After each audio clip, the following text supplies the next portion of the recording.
Este no es un proceso inflamatorio, no hay depósitos de anticuerpos en la biopsia renal. Es una enfermedad que ni siquiera se sabe si es una enfermedad renal pura.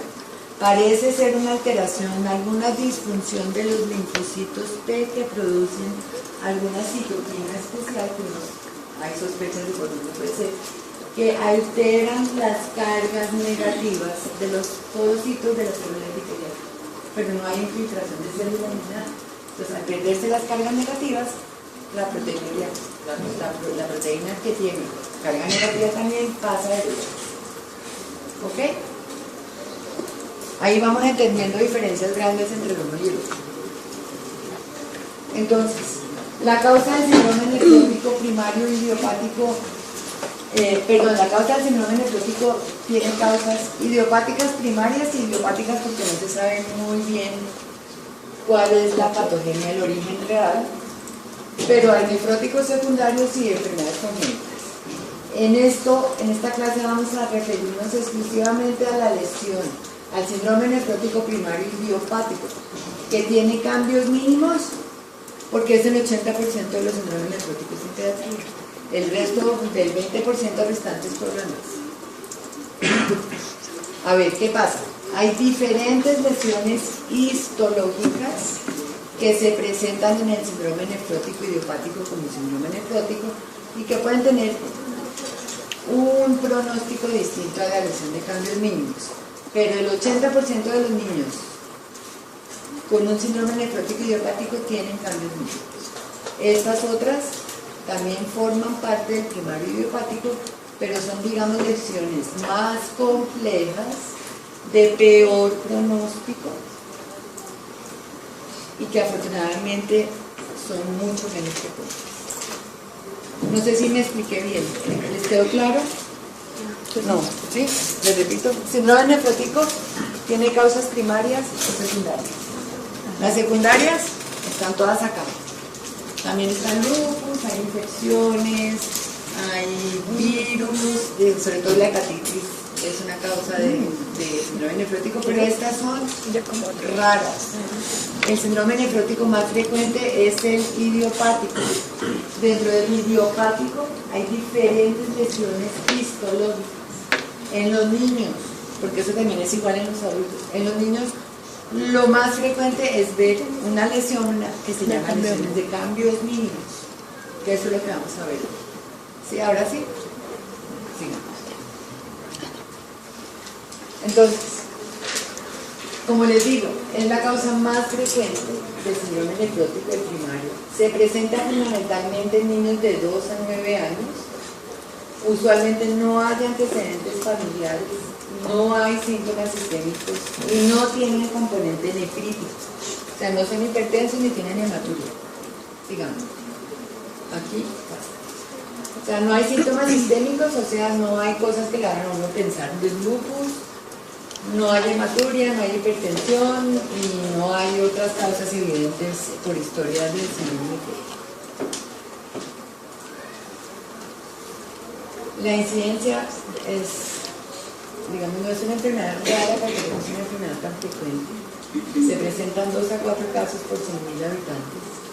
En niños 16 a 100.000. Usualmente comienza entre los 2 a 4 años. Predomina en el sexo masculino. Sigamos. Y aquí es donde vamos a empezar a entender por qué se produce el síndrome nefrótico. Entonces, aquí está, ¿se acuerdan lo que habíamos visto al comienzo, ¿no? La membrana basal, las células epiteliales y las células endoteliales. Entonces, aquí están las células endoteliales, la membrana basal y las células epiteliales o los podocitos que están separados por las hendiduras por donde se forma el filtrado nuclear.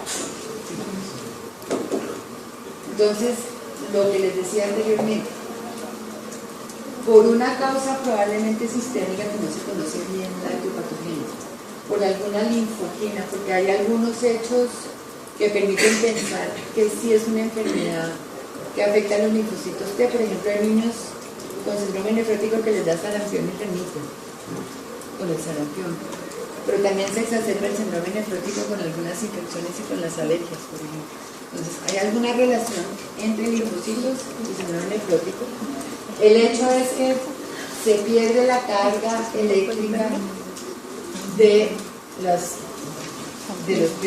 porocitos de las células epiteliales y eso aumenta el tamaño del poro, se deja pasar la proteinuria porque se altera la permeabilidad y se comienzan a pasar proteínas séricas hacia el lado urinario y empiezan a escutarse en la orina. Entonces hay pérdida de proteínas, incluyendo sobre todo albúmina, pero algunas inmunoglobulinas. Eso asociado con el tema que les contaba de la inmunosupresión que pueden tener por linfocitos T que no están funcionando normalmente, mayor susceptibilidad a infección.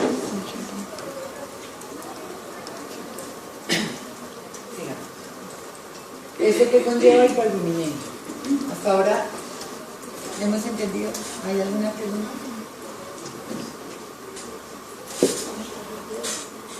¿La hipoalbuminemia qué genera? Evidentemente hiposmolaridad sérica, pérdida de la presión osmótica intravascular, paso de líquidos del compartimento vascular al extracelular, hipoperfusión de muchos órganos. Esta hipoalbuminemia hace que en el hígado haya aumento de la síntesis de transportadores de lipoproteínas y síntesis de colesterol, y eso es lo que explica la hipercolesterolemia. Pero también dentro de la pérdida de proteínas y la hipoperfusión y la disminución de la osmolaridad sérica, hay factores que hacen que aumente el riesgo de trombosis, porque por un lado se pierden factores anticoagulantes en orina, pero también esto de la reducción de volumen intravascular y de la concentración favorece. A veces pueden llegar niños de estos con plaquetas muy altas, pero por hemoconcentración. Sigamos.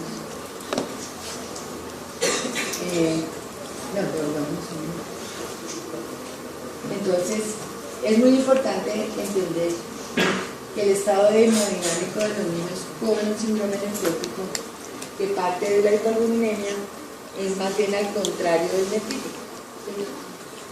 Están hinchados, probablemente con mucho líquido extracelular, ojo con eso.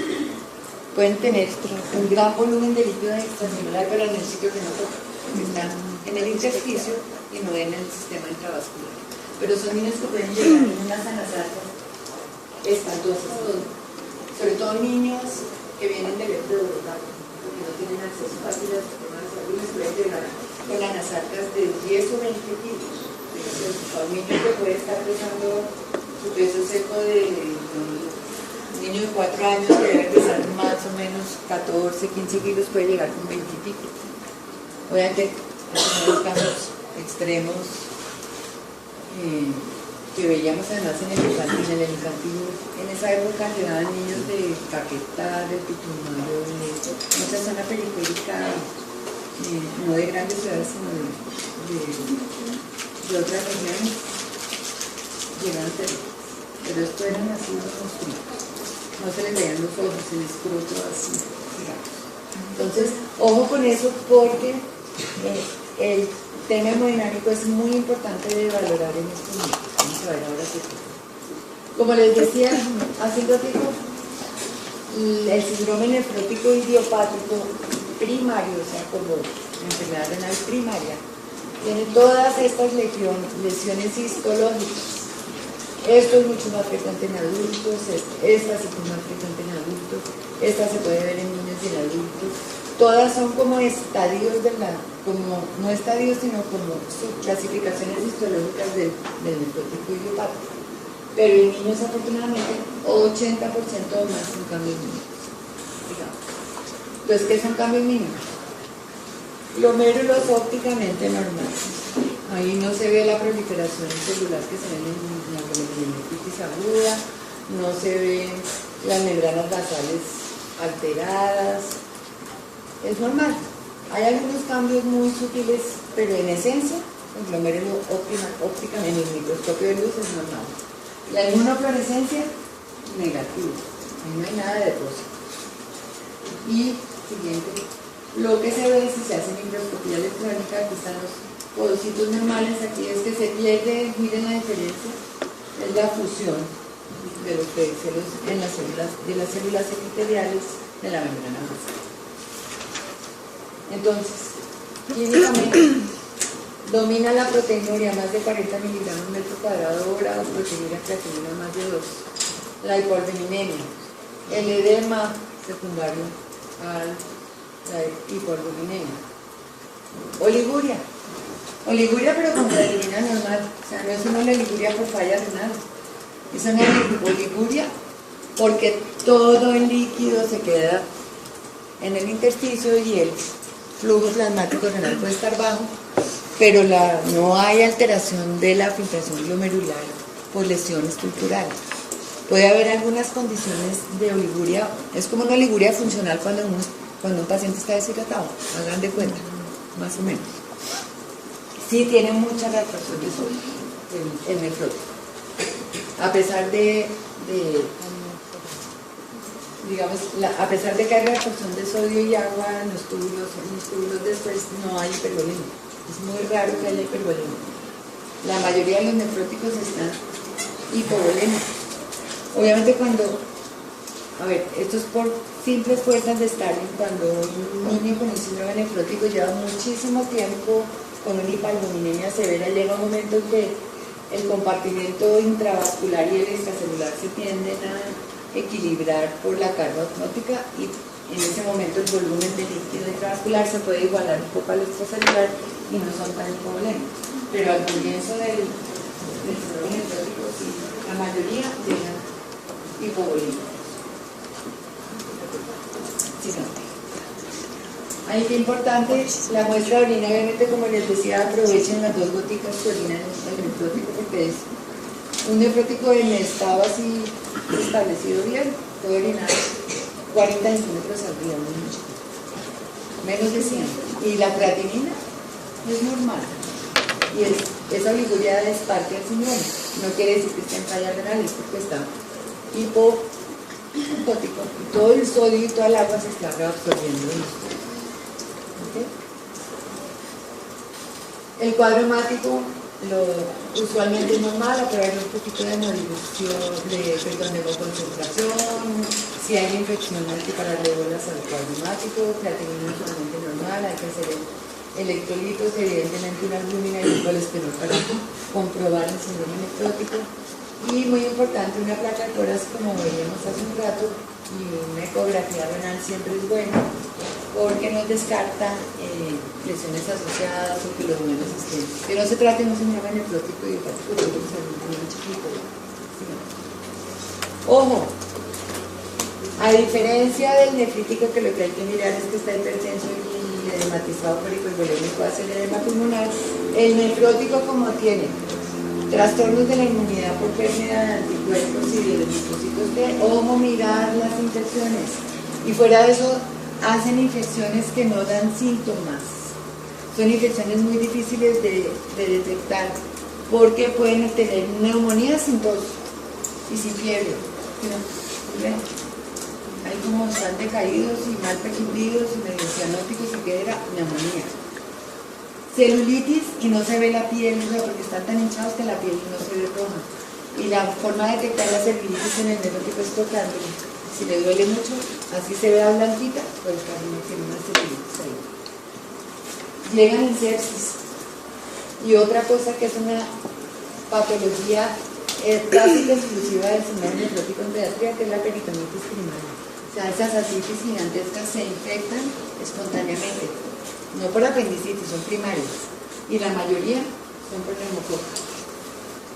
Entonces, eso es el primer riesgo que tiene un niño con síndrome nefrótico idiopático activo. La segunda causa de complicación y que hay que vigilar son trombosis. Trombosis de la vena renal o de la arteria renal. O saben que por complicaciones diatroménicas, por estar luchosando, se les trombosan fácilmente las venas periféricas. En casos, digamos, que afortunadamente no son tan frecuentes, pueden llegar en una insuficiencia renal aguda, no por el síndrome nefrótico, sino por choque o por infección o porque tuvieron pérdidas por diarrea o por vómito y eso les agrava su hipovolemia, pueden llegar a chocar. La ascitis severa puede llegar a ser tan grande que compromete los movimientos del diafragma y sube tanto que pueden llegar con dificultad respiratoria. Y obviamente la nasaca, pues, no es que sea una complicación desde el punto de vista meramente médico, pero sí es una cosa mecánica que los hijos le paran y moverse, están poniendo por eso. Hasta ahora, bien. Ahí, bien. Doctora, ¿no necesita tú? Sí, también. Es lo mismo, sí. Entonces, es muy importante cuando están enfrentando a un niño de estos durante emergencias, tomar exámenes de laboratorio que ya vimos, descartar infección, hay que tomar pruebas de grano y de cultivos de donde se pueda, de las cifras, obviamente con una técnica estéril. Si hay derrame pleural eventualmente, porque a veces llegan con tanto líquido que tienen también derrame pleural. Hemocultivos. Si hay una alta sospecha de infección, hay que mandarle rápido porque se mueren los heces. Entonces, hay que tratar de hacer un cubrimiento adecuado de gram positivos y un poco de gram negativos también. Y muy importante evaluar si no están choqueados. Sigamos. Entonces, en urgencias, se toman los exámenes, se hace una aproximación diagnóstica, se inicia el manejo de complicaciones. Hay que tomar una tuberculina que pueda hacerse en urgencias o después, porque es que vamos a tratarlo con corticoides después. Entonces, las medidas iniciales son las que les dije anterior, todo lo que hay que descartar primero. O sea, el nefrótico se muere de infecciones o de trombosis o de sepsis, o de choque. Entonces, eso es lo que hay que evaluar en urgencias. Si todo eso está bien y no hay eso, la mayoría de los niños con nefrótico, por todos están bien hinchaditos, se hospitalizan para monitorizar en todo caso el estado hemodinámico, presión arterial, para mirar efectivamente cuánto está orinando, para que no se siga hinchando más hay que restringir sal, hacer un control estricto de líquidos, pesarlos todos los días. Y tan pronto se pueda empezar el tratamiento específico que son los corticoides. ¿Por qué? Porque entre más tiempo esté en episodio activo de síndrome nefrótico, más riesgo tiene de infectarse. Entonces, contradictoriamente, paradójicamente, podríamos decir, el corticoide se debe iniciar lo más pronto posible. En niños infectados, usualmente lo que hacemos es que se dan 2 o 3 días de antibióticos y se controla, digamos, la fase aguda de la infección, e inmediatamente se empiezan los esteroides con el antibiótico. ¿Por qué? Porque es más grave la inmunosupresión del nefrótico en recaída que de lo que le puedan dar los esteroides. ¿Ok? Es más, las infecciones muchas veces se tratan solas cuando el niño remite del síndrome nefrótico. Entonces, hay una asociación importantísima entre recaída o estado activo del nefrótico e inmunosupresión e infecciones. Inclusive, niños con síndrome nefrótico que ya están estables y que, bueno, están sin recaída, les da una infección y pueden recaer. Es la principal causa de recaída, que recaigan por infección. Pues, ojo con ese tema de las infecciones, porque es lo que desde el punto de vista pediátrico debe conocer un pediatra o un médico general cuando se enfrenta a un nefrótico.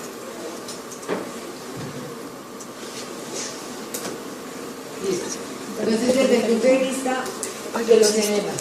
El edema, como les decía a ustedes, es cosmético, no es lo más importante, y quitarle el edema palpebral a un niño para que la mamá esté más tranquila, pues no siempre se justifica, hay que explicarle muy bien a los papás de qué se trata el problema. Y con simplemente restringir completamente, la sal en la dieta y un poco los líquidos, la mayoría de los edemas cuando son leves se controlan mientras el paciente remite. Vamos a ver ahorita cómo se hace el remitir. En cambio, cuando los edemas ya pasan de moderados a severos, se puede evaluar la posibilidad de dar diuréticos orales. Ojo, nunca diuréticos indiscriminados endovenosos por el estado de hipovolemia un exceso de una respuesta diurética puede generar una trombosis, un choque, una hipotensión.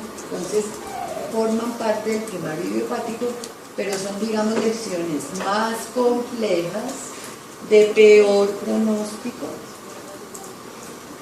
y que afortunadamente son mucho menos frecuentes. No sé si me expliqué bien. ¿Les quedó claro? No, ¿sí? Les repito. Síndrome nefrótico tiene causas primarias y secundarias. Las secundarias están todas acá. También están lupus, hay infecciones, hay virus, sobre todo la hepatitis es una causa de síndrome nefrótico, pero estas son raras. El síndrome nefrótico más frecuente es el idiopático. Dentro del idiopático hay diferentes lesiones histológicas. En los niños, porque eso también es igual en los adultos, en los niños lo más frecuente es ver una lesión que se llama lesiones de cambios mínimos, que eso es lo que vamos a ver. ¿Sí? ¿Ahora sí? Sigamos.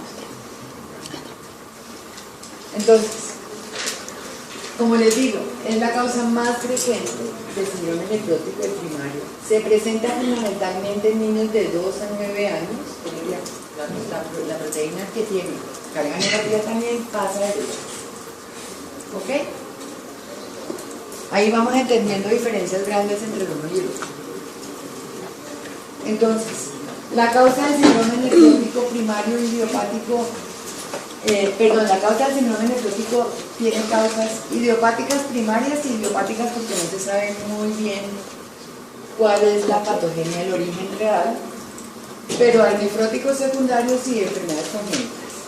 En esta clase vamos a referirnos exclusivamente a la lesión, al síndrome nefrótico primario idiopático, que tiene cambios mínimos porque es el 80% de los síndromes nefróticos en pediatría.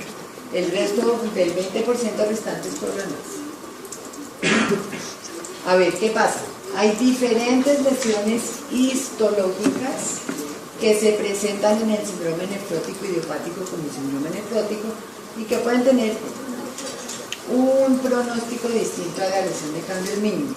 Pero el 80% de los niños con un síndrome nefrótico idiopático tienen cambios mínimos. Estas otras también. Este no es un proceso inflamatorio. No hay depósitos de anticuerpos en la biopsia renal. Es una enfermedad que ni siquiera se sabe si es una enfermedad renal pura. Parece ser una alteración, alguna disfunción de los linfocitos T que producen alguna citoquina especial, que no hay sospechas de por dónde puede ser, que alteran las cargas negativas de los podocitos de las células epiteliales, pero no hay infiltración de células ni nada. Entonces, al perderse las cargas negativas, la proteína